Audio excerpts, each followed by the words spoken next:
विरोधी पक्षाचे मुख्यमंत्री अरविंद केजरीवाल यांना अटक करतात, विरोधी पक्षाचे खाते सील करतात, विरोधी पक्षाच्या नेत्यांना संसदेत बोलू देत नाहीत, निलंबित करतात. ही लोकशाही आहे की हुकुमशाही असा सवाल करत सोलापूर लोकसभा काँग्रेसचे उमेदवार प्रणिती शिंदे यांनी पंतप्रधान नरेंद्र मोदी यांना हिंमत असेल तर समोरासमोर येऊन लढा असं थेट आव्हान दिलंय. काँग्रेस पक्षाच्या वतीनं प्रणिती शिंदे यांची उमेदवारी जाहीर झाल्यानंतर त्यांनी शुक्रवारी दक्षिणमध्ये प्रचार दौरा सुरू केला. होटकीमध्ये त्यांचं आगमन झाल्यावर त्यांचं काँग्रेस कार्यकर्त्यांनी ग्रामस्थांनी जंगी स्वागत केलं. यावेळी सुरेश असापुरे, ज्येष्ठ नेते बाळासाहेब शेळके, तालुकाध्यक्ष हरीश पाटील, ज्येष्ठ नगरसेवक बाबा मिस्त्री, अशोक देवकते, राधाकृष्ण पाटील, माजी उपसरपंच असीम शेख, इंद्रजित लांडगे, शिवराज पाटील, काशीनाथ गंगदे, संजय जाधव, पंडित लांडगे, केदार दिंडोरे, जोहर शेख यांच्यासह महिला पदाधिकारी व दक्षिणमधील इतर नेते उपस्थित होते.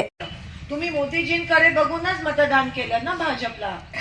महाराजांना काय केलं? महाराजांनी असं होतं, मुखवट्याकडे बघून फसलात तर नुकसान आपला होतो आणि काम करणारी लोक मागे राहतात. तुम्ही कामाच्या आधारावर जेव्हा जेव्हा मतदान केलं, शिंदे साहेबांनी कधी जात पात धर्म केला नाहीये, ही वस्तुस्थिती आहे. पण तुम्ही त्यांना केलं ना मतदान, तुम्हीच केलं ना. का केलं? शिंदे साहेबांनी एवढे वर्ष मतदान का केलं? का? काम करतात म्हणून. मग बाकीच्यांना जात पात बघून जर मतदान केलं, उदाहरण, त्यांनी काम केलं नाही केलं.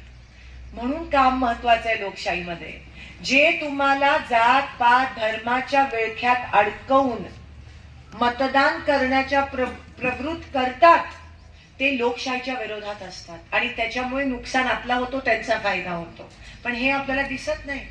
ही आपल्या बरोबर खेळी खेळली आहे ह्या लोकांनी आणि आता पण तसंच करतायत ते. लोकांमध्ये भांडणं लावून तेढ निर्माण करण्याचा प्रयत्न त्यांची लोक घुसवतात आंदोलकांमध्ये आणि तेढ निर्माण समाजात कारण का त्यांच्याकडे दुसरं काही नाही. आता त्यांना कळलंय की 400 पार नाही, तडीपार होणार आहे त्यांचं. आणि म्हणून कदाचित त्यांना ठिकठिकाणी उमेदवार मिळत नाहीयेत आणि म्हणून अटक करतात, म्हणून सील करतात. स्ट्रेट फाईट लढा ना, लोकशाही पद्धतीमध्ये इलेक्शन लढा ना. ही पद्धत कोणती आहे? जेव्हा तुम्ही असं करता म्हणजे तुम्ही घाबरलात, म्हणजे तुमच्या पायाच्या खालची जमीन सरकली आणि हे सगळं तुमच्या समोर येणं गरजेचं आहे. म्हणून आज आम्ही आलो. माझं पिंड काम करण्याचा. माझ्या मतदारसंघात मला 3दा निवडून आणलं. मी जात पात मानत नाही राजकारणात, मी काम मानते आणि म्हणून माझ्या मतदारसंघाने मला साथ दिली. जसं मी म्हणाली, आम्ही तुमच्या सोबत उभे नाही राहिलो आज तर कोण राहणार तुमच्या सोबत? आणि ही लढाई माझी एकटीची नाहीये, ही आपली सगळ्यांची लढाई आहे. ही शेतकऱ्यांची लढाई आहे. ही दरासाठी, पाण्यासाठी, रोजगारासाठी, रस्त्यासाठी लढाई आहे. आणि बघा, मी दुसऱ्यांच्या मतदारसंघात नाक खुपसत नाही. मी माझा मतदारसंघ सांभाळते. पण दुसऱ्यांनी कामच जर केलं नाही तर मग कसं सोडणार? तुमच्यासाठी लढतोय. ताज्या बातम्या पाहण्यासाठी प्राईम महाराष्ट्र न्यूज चॅनलला सबस्क्राईब करा.